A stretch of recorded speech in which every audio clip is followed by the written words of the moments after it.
तो हेलो दोस्तों, नमस्कार। स्वागत है आपका मेरे यूट्यूब चैनल अर्पित एकेडमी में। तो आज का हमारा टॉपिक है हिंदी का एक बहुत ही महत्वपूर्ण टॉपिक, जिसे कारक कहते हैं। तो कारक कितने प्रकार के होते हैं? कारक 8 प्रकार के होते हैं। तो चलिए जानते हैं। एक साइड हमने कारक का नाम लिखा हुआ है और दूसरी तरफ उसके पहचान चिन्ह लिखे हुए हैं। पहचान चिन्ह से हम लोग किसी भी कारक की पहचान कर सकते हैं। जैसे यदि किसी वाक्य में ये चिन्ह यदि आते हैं तो उसी के हिसाब से हम अपने कारक का चयन करेंगे। तो जानते हैं कारक और उनके पहचान चिन्ह। चलिए शुरू करते हैं। कर्ता ने, कर्म को, करण से के द्वारा, दोनों को अलग अलग पढ़ना है। करण से के द्वारा, संप्रदान को के लिए, अपादान से, संबंध का के की, अधिकरण में पर, संबोधन हे अरे। तो ये आपको आना चाहिए कि इनके पहचान चिन्ह कैसे होते हैं।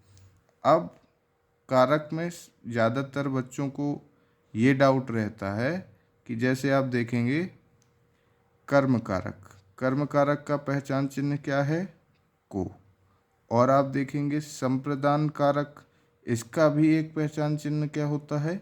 को। तो बच्चों को ये डाउट रहता है कि हम कैसे दोनों में अंतर करेंगे। यदि को आ जाता है तो हम कर्म कारक लगाएंगे या संप्रदान कारक लगाएंगे। तो इसके डाउट को क्लियर करने के लिए हम दोनों के अलग अलग एक एक वाक्य लेंगे, जिससे हमें दोनों में अंतर पता चल जाएगा और हम सही कारक का चयन कर सकेंगे। तो चलते हैं दोनों वाक्यों की ओर। ये है बच्चों, दोनों में आ रहा था को। तो पढ़ते हैं वाक्य को। देखिए, राम ने रावण को मारा, यानी इसमें भी को आ गया। अगला वाक्य पढ़ते हैं। राजा ने गरीब को दान दिया, इसमें भी को आ गया। तो बच्चों, हमें कैसे पता चलेगा किसमें कर्म कारक है और किसमें संप्रदान कारक है? ये पता करने के लिए कभी भी जब को का अर्थ दान के लिए किया जाए, केवल यही एक डिफरेंट है कर्म कारक और संप्रदान कारक में। कभी भी को का अर्थ दान के अर्थ में किया जाता है तो वहाँ पर संप्रदान कारक होता है, और कभी भी को का अर्थ सामान्य अर्थ में किया जाए तो वहाँ पर कर्म कारक होता है। ये दोनों में अंतर है। तो याद रखेंगे बच्चों, को का अर्थ दान के लिए कभी भी किया जाए को का प्रयोग तो वहाँ पर संप्रदानम कारक होता है, और कभी भी को का अर्थ सामान्य अर्थ में किया जाए तो वहाँ कर्म कारक होता है। तो इसी तरह का एक डाउट और है बच्चों, आप देखेंगे कारकों में, आप करण कारक में देखेंगे इसका पहचान चिन्ह क्या है? से।